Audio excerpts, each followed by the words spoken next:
I went to school here, yeah. I went to Tufts University, class of 2008. And you stuck around? No. You didn't stick around? I stuck around for 1 year, and then I left in 2009 and moved to New York City. And then I went on tour forever, and I feel like I blacked out, and I woke up at my parents' house. And I was like, oh, I live at my parents' house now. And then I moved into Chicago, and then I went to the West Coast.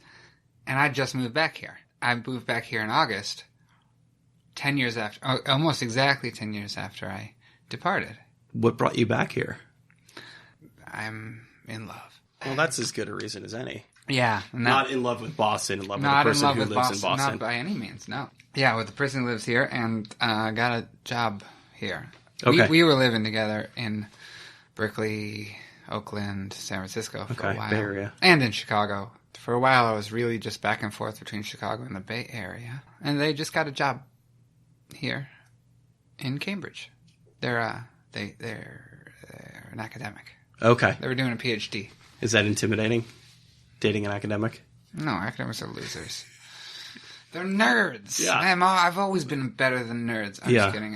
You're a punk. It's intimidating, yeah. They, like, in a lot of ways, yeah, my partner is 10 times as smart as me. Yeah. Quick. And a philosopher. Having had to contend with these philosophy classrooms full of straight guys, you just gotta, you become kind of conversationally very quick and even vicious. The cutthroat world of... You can make a point really sharply, really fast, and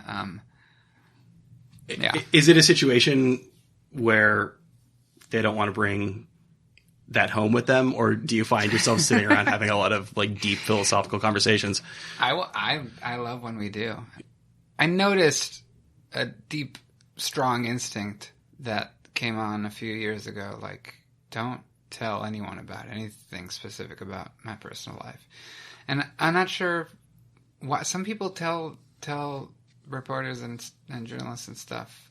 They tell them everything. Yeah. And I think I used to do that, and then I started to feel like I got burned every time. Or like I would see something in print and I wish I hadn't said it. I don't know.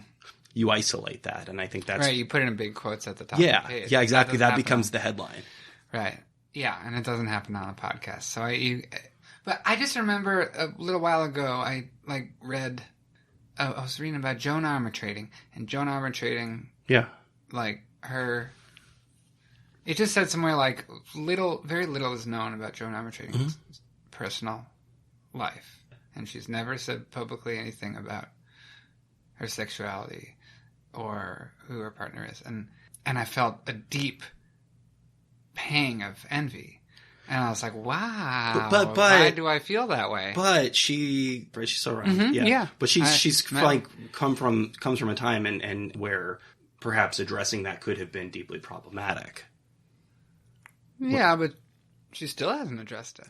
She came up during that, and she kind of dealt with that, and there's perhaps a deep-seated discomfort. And I guess what I'm getting at is maybe there's a power in talking about it, because maybe it's a thing where it's not necessarily your job, but if you are kind of open about such things, it can help other people who are in similar positions. There's no obligation, certainly. Well, I talk about my, I'm out, I'm not closeted about being bisexual and being gender non-conforming and stuff like that. But the specifics of life information, or what my relationship status is, I don't know. I have an instinct to not talk about it.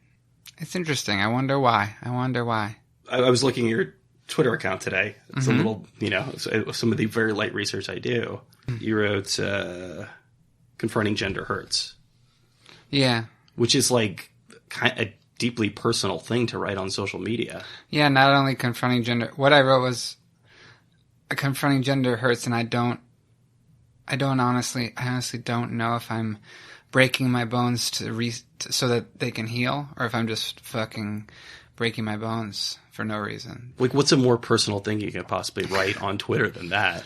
Well, that's the thing. It's not about like personal feelings of vulnerability. I don't feel shy about that. Like I feel shy like talking about, I don't know, like People. my family members or like, yeah, people, I guess.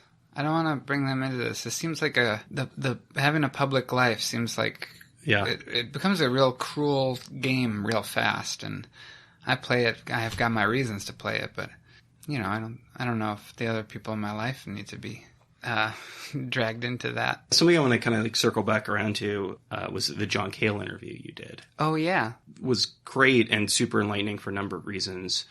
One of which was, you know, I really kind of felt I got this energy from you, just like really trying to relate to him and like kind of dangling things in front of him and just being like, hey, do you feel this? Do you feel this way too? And but one of the topics that you brought up during that conversation was fame. Yeah, right. That you wanted to be famous and maybe don't feel that way anymore. Yeah. I did want to, I used to want to be famous more. I don't know. I can't tell if it's like I got it and then it's like, well, I don't even want it. Yeah. And like it's sort of an immature Do you thing. feel And famous? I mean, I'm more famous than I used to be. Sure. The thing is, what I wanted the most when starting out was like just the kind of fame that would, like strangers would have my music on a mix that they give to their friend. Mm. Like that was to be a part of strangers' lives. Yeah. That's how I heard about you in the first place. I think it was your second record. Somebody put it on a mix. Oh, nice. Yeah, yeah. And then that doesn't take that much time to happen if you like put out a record and get a few fans. And after that, I don't know. To me, that was the dangling jewel, and nothing since achieving that I've been as driven to get, you know, because I don't know. I guess there was a period when I was like, I need to. It's like every year that goes by, it seems less alluring to be more famous, and I'm trying to like keep up my enthusiasm for it because I know it's good for me on multiple vectors, you know, to be as well known as possible. But it's not like the driving thing. That's good. I don't think it's healthy to have just fame be the primary driver for making, you know, art. Yeah, that's right. I guess it started to seem like it becomes a really big distraction. Are there examples of your life where being known by people has become a distraction, or is it's the drive to get there that's the distraction? Yeah, like the working on that rather than working on making good art. I fear that. And like the more things are happening with your career, the more it's like hard to get time to make art, kind of.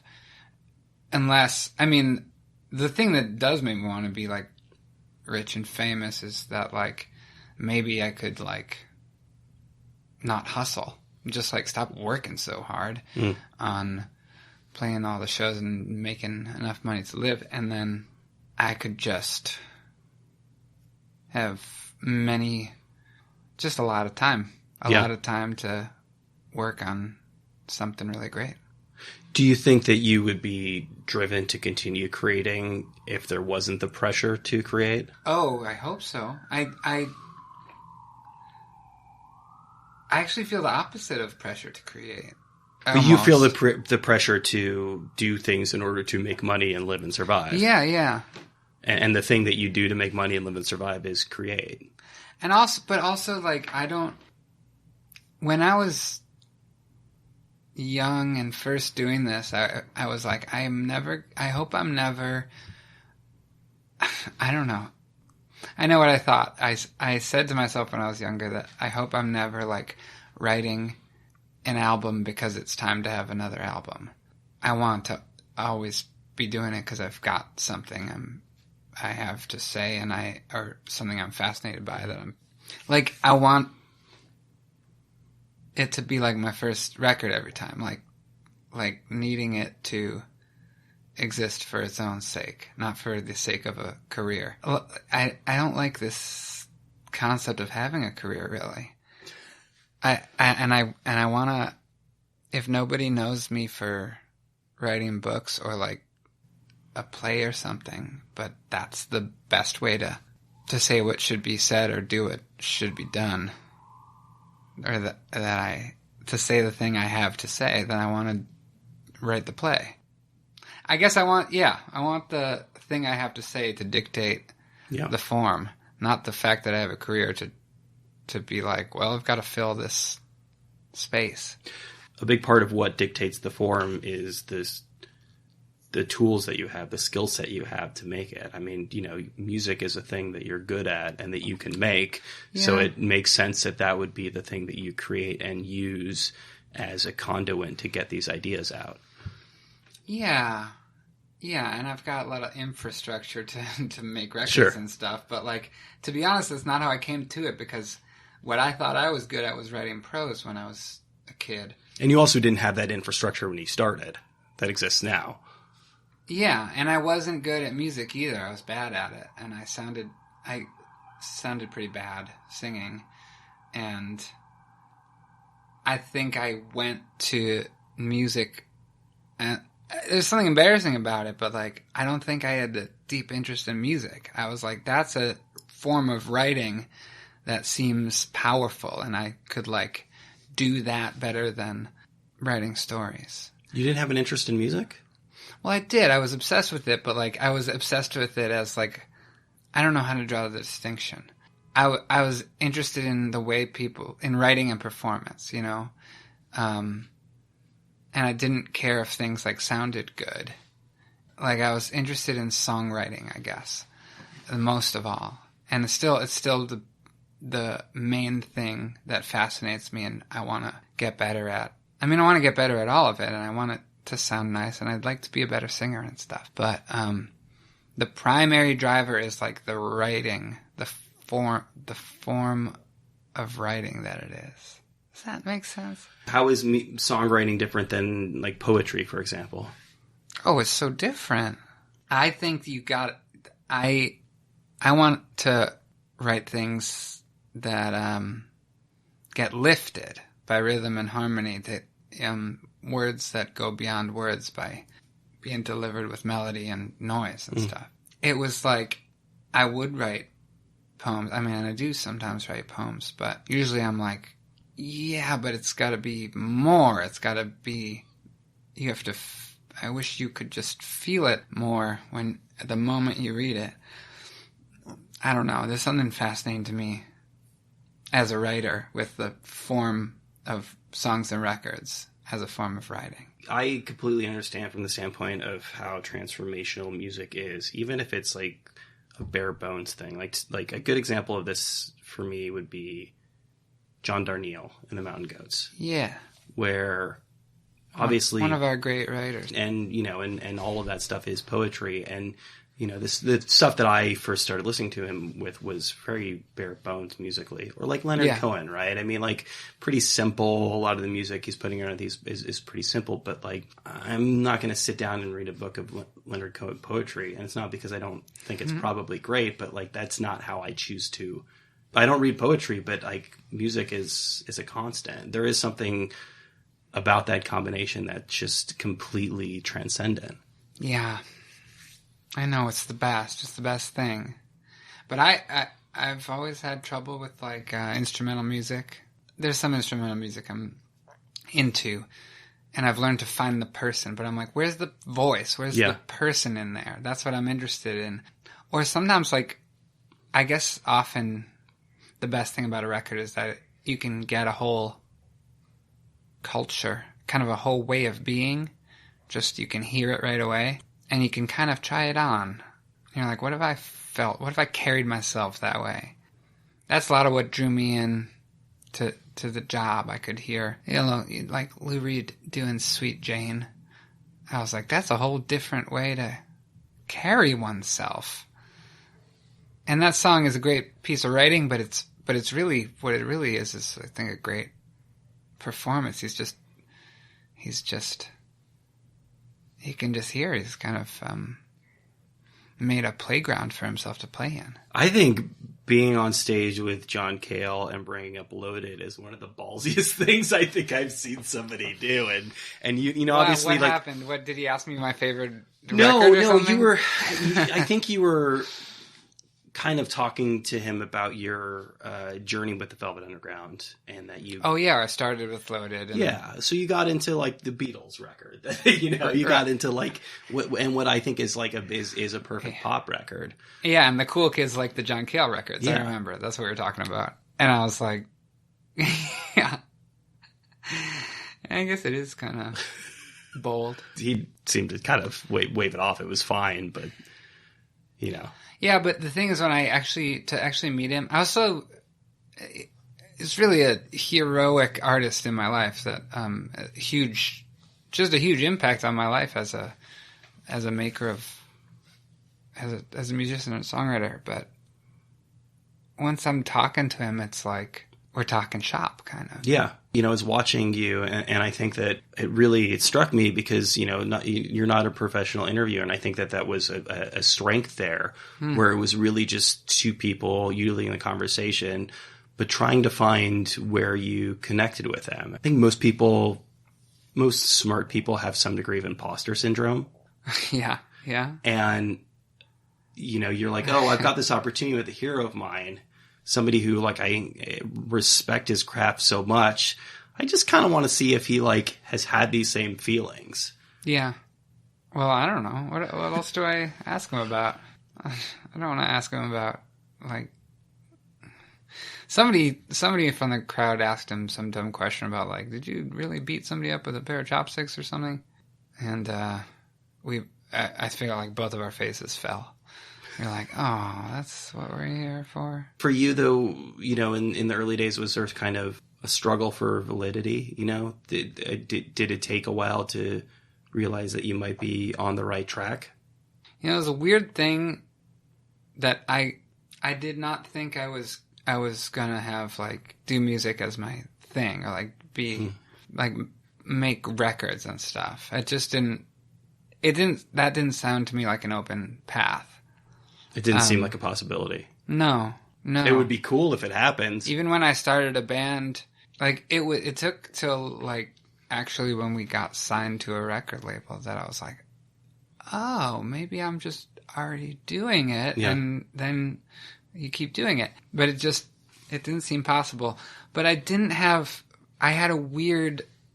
same time, I had a weird confidence in my writing and performing. Like, I was just like, I felt like I was better at writing songs than anyone I knew. And I was, like, cocky about that. You know, you strike me as a shy person, or somebody who can be shy. There's a disconnect, because I have this in me too, where there's a disconnect where, you know, maybe like one-on-one or with a new person, you are sort of shy, but you're able to go out on stage and you're able to perform. You're able to do this thing that, like, even some of the most confident people still can't do. What I'm shy about is talking to people and improvising my way through life.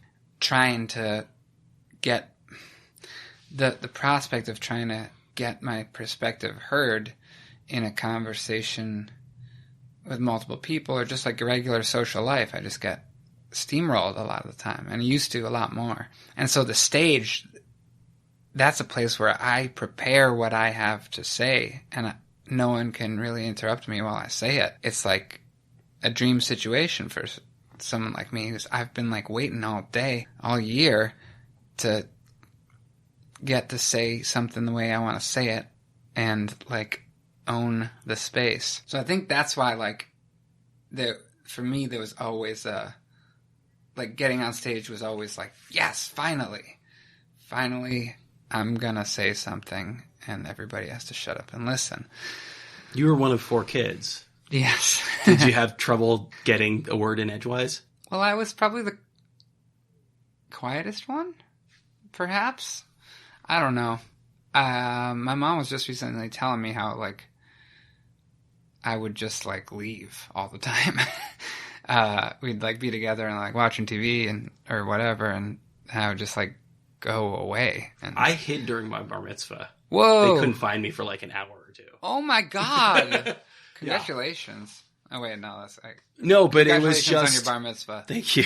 It's been a few years, but it was that thing of, and this is a thing that's hard for me to reconcile. You know, I could do this or go on TV or have these conversations, but like, I hate being the center of attention. It makes me super uncomfortable. Yeah. It's perhaps some kind of neurological difference, Yeah. personality difference. I want to be the center of attention. I really do. And I am not good at taking that space. Like I make myself small and I let everybody else go first. And then I wait for my eventual moment. In the case of performing a set of songs, when you say you know what you want to say, are you speaking about the songs themselves? Well, and also, no, I mean, it's the whole thing. It's a package where I get to present my perspective. And it's also the big part of the appeal of making records. You just get to plan it and edit it. I like writing stuff in advance. You know, I like getting to prepare it. It's interesting, though, you know, something that you wrote 6 months ago, a year ago, or like 5 years ago, is that always the thing that you want to say on that day? No. And often I ditch all the songs all the time. Yeah.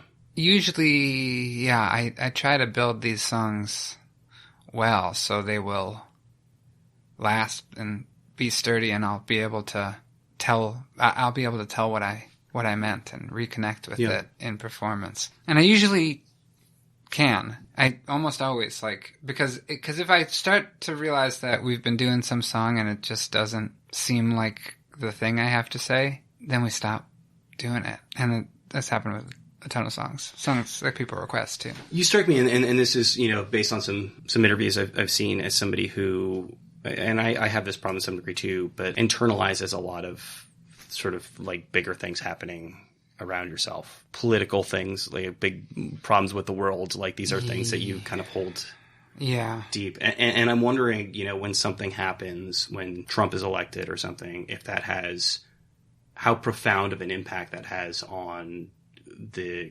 creative stuff that you're putting out in the world. That's a good question.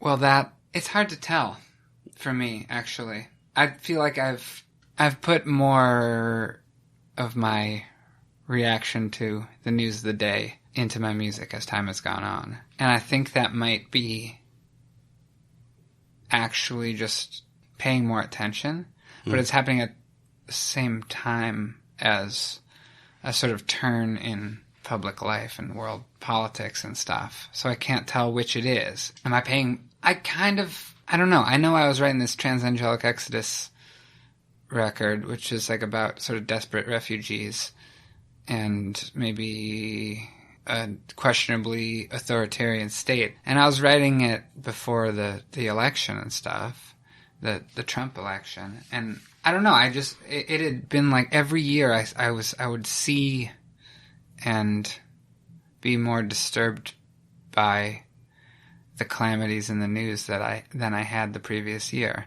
And I think it was an evolution of personality more than an evolution of the news, because there's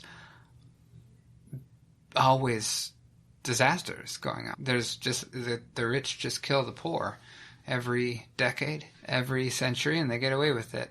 I don't know. I guess I'm noticing more and more that that's the content of my soul has objection to that. It's healthy. I mean, because I'm just looking to make a record about music, soul music, music that comes from the contents of my soul. More and more, my soul contains like really concern for the vulnerable and a dream of a world of love and care. And I'm not sure. I wouldn't blame. I don't know. The emergencies were all emergencies 10 years ago. I've seen you call it protest music or political music or protest music. Though, I guess when I think about something being specifically a protest song, it's like very much tied to a moment in time. Yeah. But it sounds like you're, whether purposefully or not, dealing with these sort of larger, more intangible ideas. Yeah, I'm rather proud of our 12 Nudes album, which it feels of its time. It feels of this year. Can you point to anything on there that feels specifically 2019, 2020? Anger and anxiety. Yeah, like it opens with Calm Down, and it's like it opens with like trying a song that's telling you to calm down, that's obviously can't be taken sincerely, you know? It's like it's a very anxious, it's like the opposite of a calming song. Yeah. Do you feel that you're becoming blunter in your lyrics, that you're becoming more direct? No promises. But like what 2020 feels like, this year feels like we're going to have to deal with this stuff that we've been not dealing with. And we're going to have to acknowledge how bad certain things have gotten. That feels like this year, and that's what the record is about. But that's also a sentiment that's like, there are plenty of times in anybody's life where they feel that way. Where like, it's time for me to admit that something is wrong. Excuse me, in the context of being a band where as long as things seem to be moving in the right direction, you're in good shape. I want to sort of circle that around to the political, where during the Obama presidency, we've got a black president, we've made all these steps forward in, LGBTQ rights. Seems like things are generally moving in the right direction. What I'm getting at is I think it's easier to be complacent when it feels like generally society is making progress. And then all of a sudden something happens and you kind of slam into a brick wall and you realize, oh, maybe things aren't as rosy as they appear to be. Yeah, well, I remember I was writing in a notebook or something on the day of the presidential election in 2016. And what I was dreading was what I expected to happen, which was that Hillary Clinton would win, and all these people, I don't know, all these liberals would be like, we beat the forces of evil, everything's okay. And I was like, and I could tell that if somehow Donald Trump won, it would be like everyone would react like there was an emergency, like there was a calamity. And I was like, we need to react as though Trump did win, because he's not just him, like he's the public wound, Yeah. He's the symptom, not the source. He's the symptom, not the source. Yeah, that's right. And also, like, just before he was in politics or anyone was really paying attention to him, I don't know, there was just emergencies. Climate change was an emergency in 2012. And so was, like, healthcare. I sort of had a similar thought of, maybe he need, in like sort of like the AA thing of like hitting rock bottom, like maybe he needs to win in order for things to move in the right direction. But then I didn't think that. I mean, my thought was sort of like, hey, maybe if things get like really bad, the pendulum will swing the other way.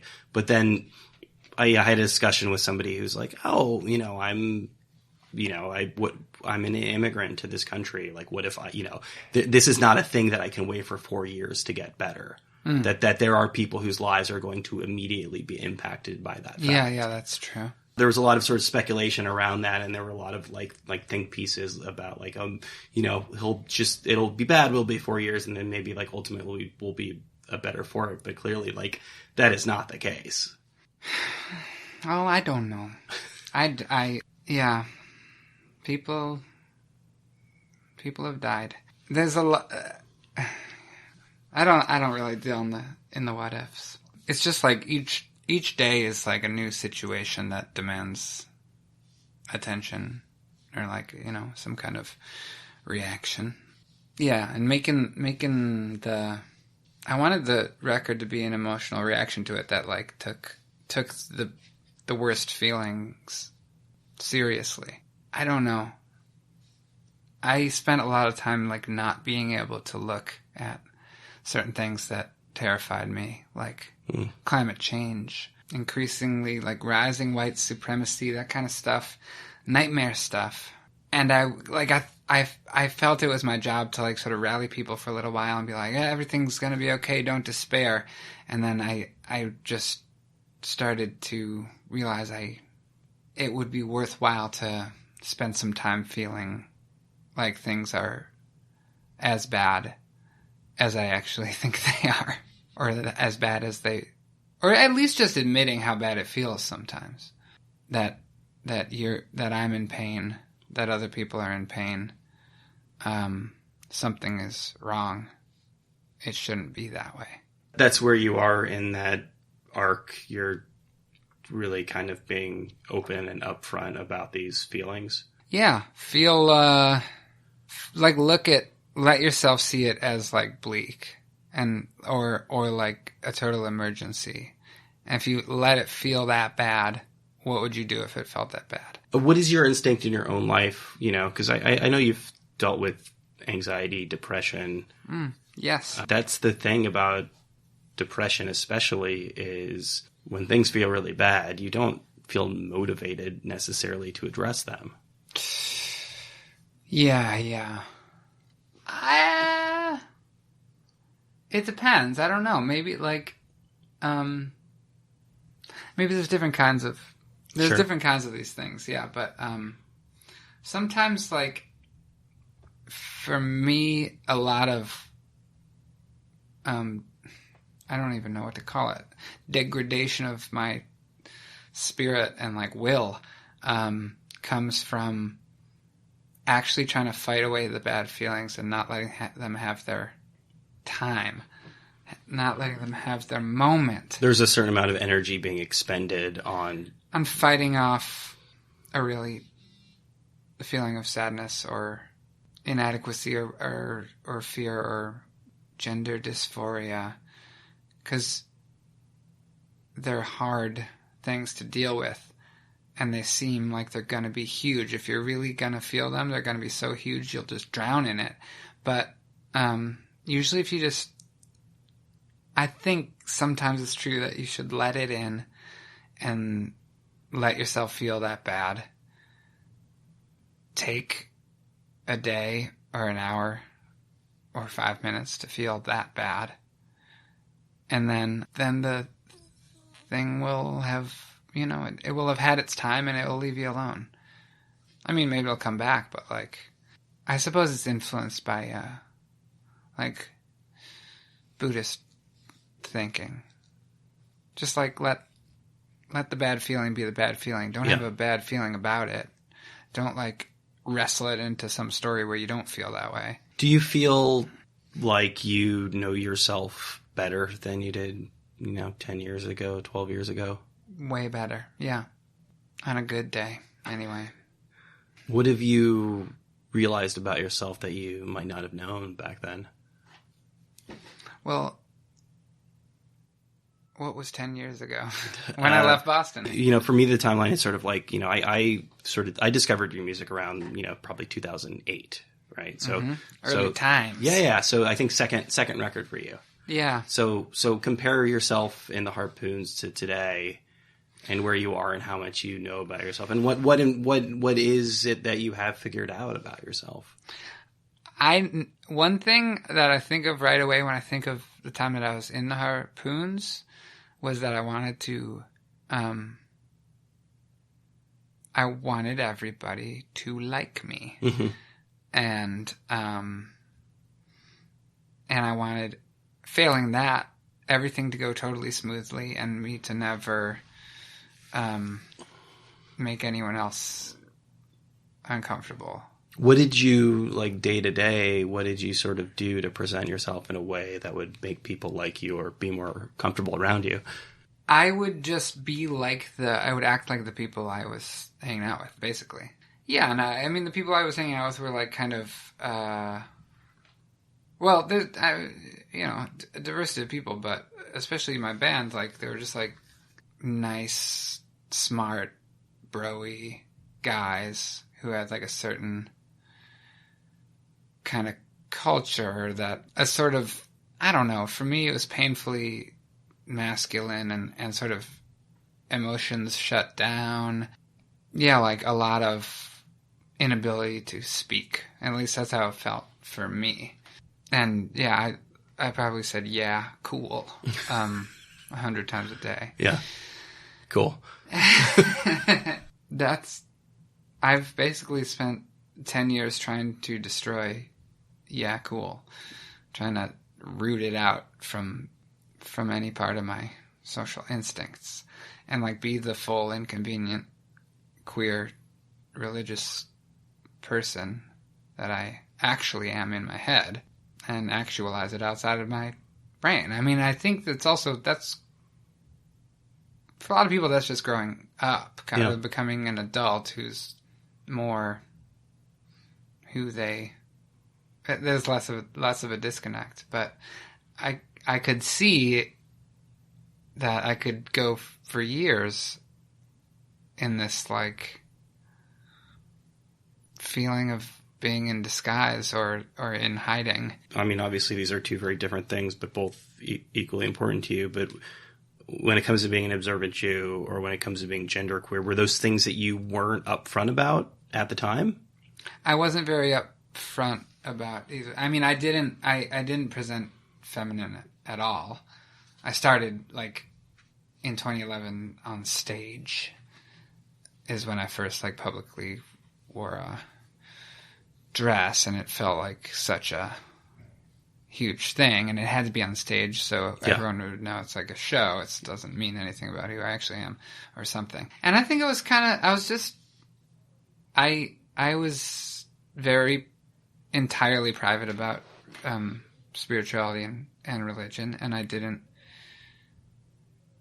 to the extent that I practiced it, it was like in private, and no one would ever notice me. It's a tough combination for people because you're sort of like you could potentially alienate people on, like, either end of the spectrum. Yeah. I'm I spent a lot of time just feeling like I'm just, like, too much from too many weird esoteric things. Like, because people who like are often, progressive or leftists are often alienated by religion. Oh yeah, for sure. Yeah, that's often true. Or it's a learned habit to be. Any alienation is, though. I mean, any sort of prejudice or any awkward feeling around these sorts of things has to be learned, right? I mean, like, being offended by somebody's sexuality is not innate. Yeah, I think that's right. I think it's taught. Yeah. Explicitly or subtly. Yeah, that's right. It's like, I don't know. You could imagine, I feel like you're imagining a spectrum from, like, God-fearing... Yeah. Religious person to, like, leftist queer. Yeah. And, like, I'm, like, on both ends of it. Were those two parts hard to reconcile for you? From the standpoint that, like, traditionally a lot of religions have issues with non-heterosexual... It is, on some level, it's really, really hard and continues to be hard to, like... I mean, like, I read the Torah, which legislates the death penalty for homosexuality. But also a lot of other silly things. Sure. Well, I mean, I have to... I mean, I read that, and I have to imagine it has an effect on me, and I feel it, like... Oh, some version of this religion wants me dead. And then way on the other side of it all is, like, this religion wants the slaves to go free, wants dignity for all people.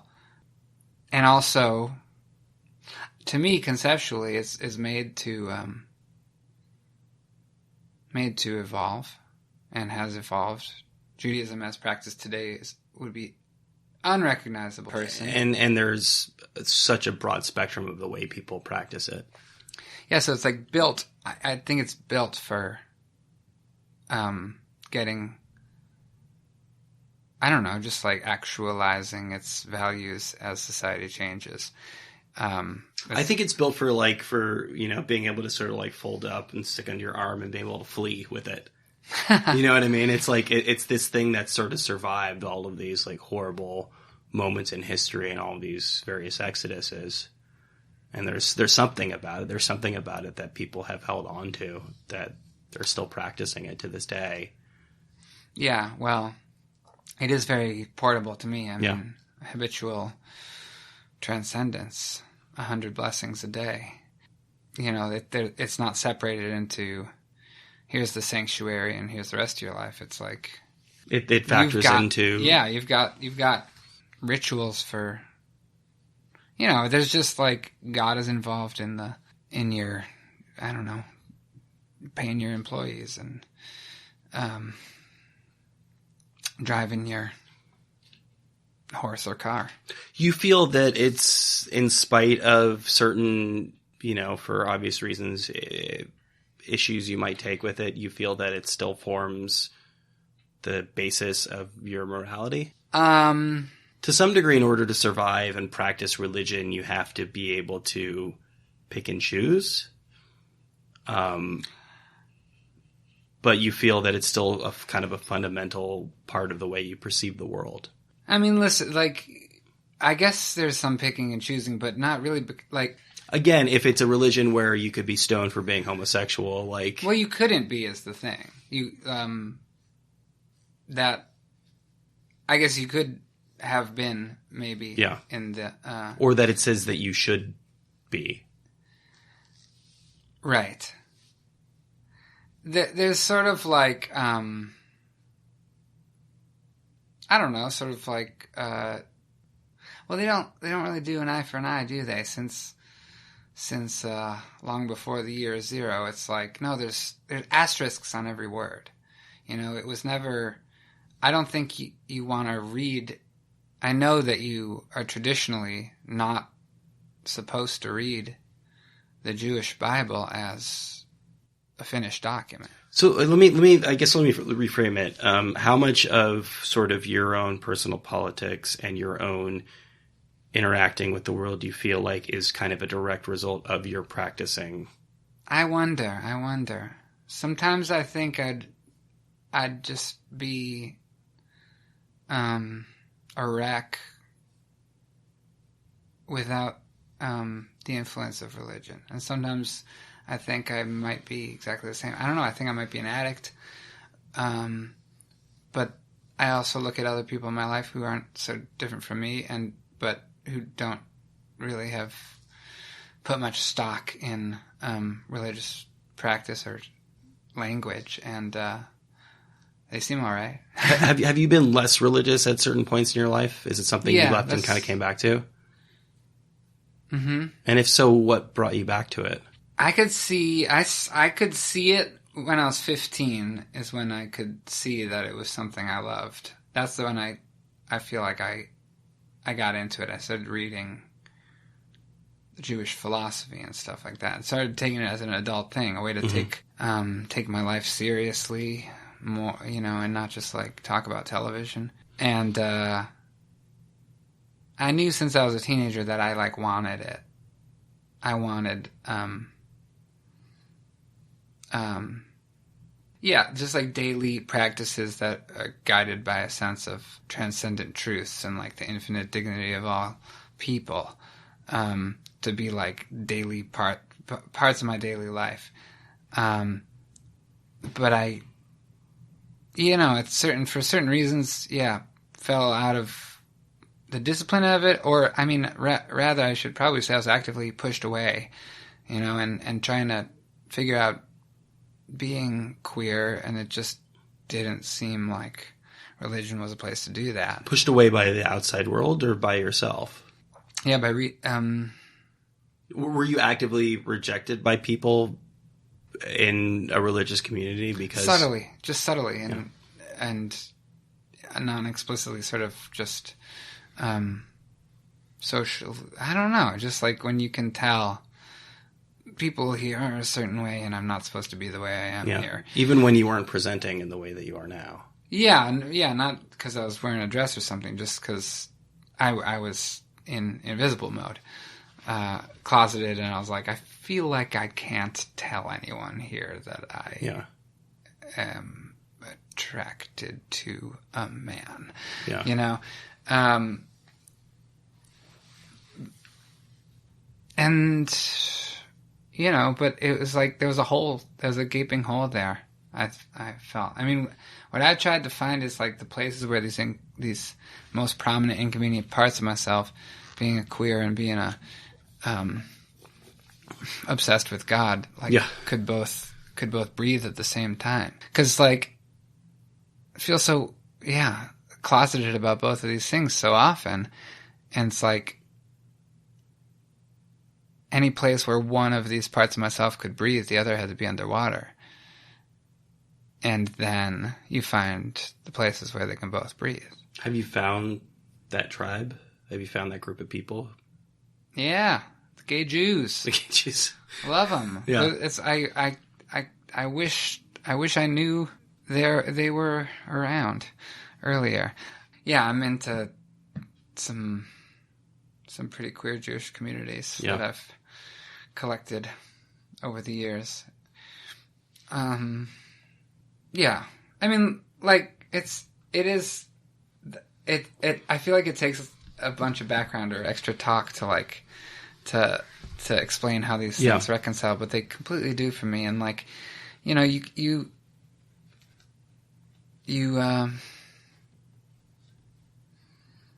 I don't know. It's like,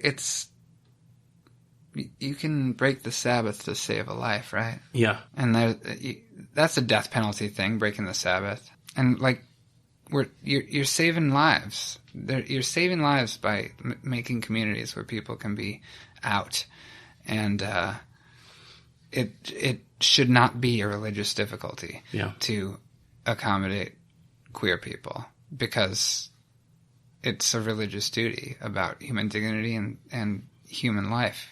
You know, there is like a system of values that expresses itself in Judaism, and I just feel like it can be more and more, it can be better and better expressed as we ourselves with our hands and arms and I don't know, with our pushing, evolved the religion. I'm like pushing. I'm in every area. I feel like I'm pushing. It sounds like gender is still something you struggle with. Oh yeah. Yeah. It's not, you know, I mean, you know, you want to think that once somebody has sort of been open about it and accepted that part of themselves, that like, it's not a struggle anymore, but you still grapple with it all. What is it? It's a mess. What is it so hard day to day? You know, what is the difficulty at this point in your life? You obviously like know who you are. Listen, I'm a lot happier than I used to be, and I've come to understand that has a ton to do with being out and presenting feminine in daily life. But I don't know. You just still have. I mean, I have I accepted myself? I still don't even know what I am. What there is to accept. It feels so completely in flux, and you're just dealing with like the world slinging arrows at you all fucking day when you're gender nonconforming. You just hear it from strangers, and you read the news about it and stuff, and internet comments about it being illegitimate to be gender nonconforming or transgender. That's like the loudest voice. The positive voices get so drowned out. I just hear like the negativity get amplified so much more.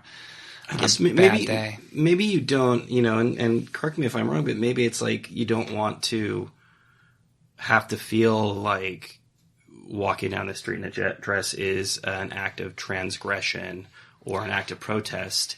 It's obviously like you come from kind of like a punk community and a punk mentality, and there's a part in all of us that wants to just say fuck you to everybody, but you don't want to feel like the act of non-conforming to a gender is a way of saying fuck you. You just want it to just be who you are and how you go through the world. Yeah, and not to have to explain it to people. Yeah.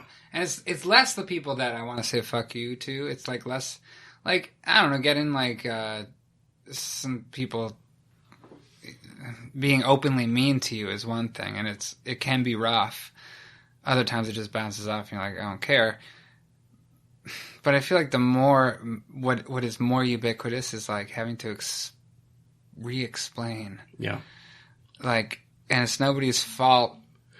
Like, you can't blame the people that you wanna, that have questions about it, and I don't. But you still have questions, like on like getting back to Twitter. Like I noticed that you said, listen, like I'm fine with all of these pronouns. Yeah, you have questions about it too. Yeah, I'm fascinated by the whole thing, and other trans people are really so different from me a lot of the time.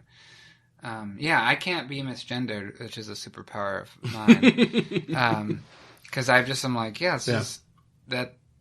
those things are all me. But I can see that it's like, it matters to others. I don't know. Yeah, I've got a lot of questions about it. Like, if there was a world, this is what I think about the most, is like, if there was a world where like a cisgendered man could just be more feminine and like, no one would ever make a big deal about it in any way. Like, you wouldn't get subtly discouraged and like abused about it all the time. Like, would there even be transgender people? If like, would you?